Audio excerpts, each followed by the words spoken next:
क्या अजय के माता पिता को वापस मिला बेटा? हर माता पिता की तरह अजय के माता पिता ने भी अपने 23 वर्षीय बेटे की शादी के ढेर सारे सपने संजो रखे थे, जिन्हें अजय के एक फैसले ने मिट्टी में मिला दिया था। बेटा अजय, सुनील जी हमारे जवाब के इंतजार में हैं। उनकी बेटी सुनिधि MBA करके माँ पूजा देवी ने बात शुरू ही की थी कि माँ आपने सोच भी कैसे लिया कि मैं नीतू को भूल जाऊंगा। उसका और मेरा साथ आज का नहीं, जन्म जन्मांतर का है। कभी तो सोचिए ना माँ कि इतनी भीड़ भरी दुनिया में वही क्यों मिली मुझे। अजय ने माँ की बात को बीच में ही काटा। इसमें सोचने वाली तो कोई बात ही नहीं। तुम पैसे वाले हो, देखने में स्मार्ट हो, इससे ज्यादा एक लड़की को और क्या चाहिए। उसने सोच समझकर तुम पर डोरा डाला है। माँ, पूजा देवी ने क्रोधित होते हुए कहा।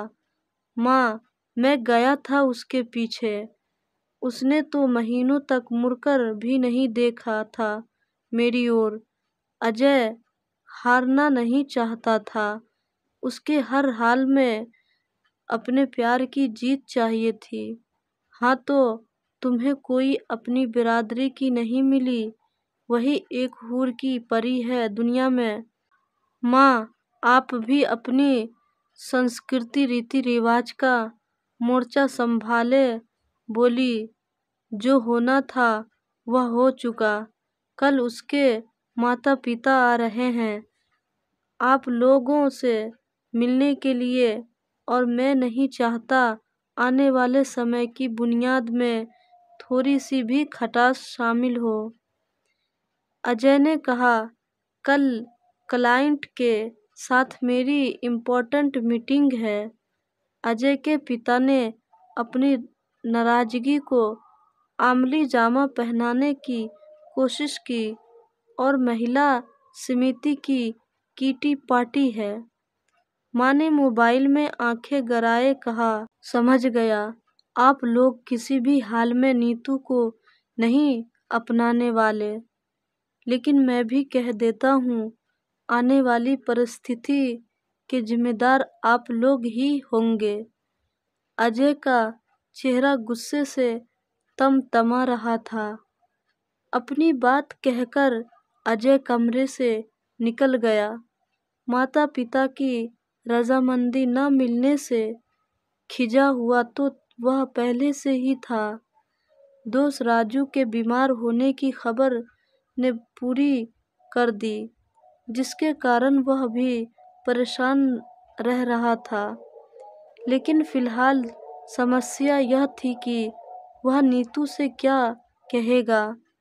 रोज उसके सामने अपने माता पिता के खुले विचारों वाले होने के 100 किस्से सुनाया करता था, और आज जब सही में खुले विचार से बेटे की खुशियाँ समेटने की बारी आई तो वे मुकर गए थे। यही सब सोचता उन कड़ियों को जोड़ने लगा जहाँ से इस सारे अफसाने की शुरुआत हुई थी। राजपुर में अजय पढ़ता था।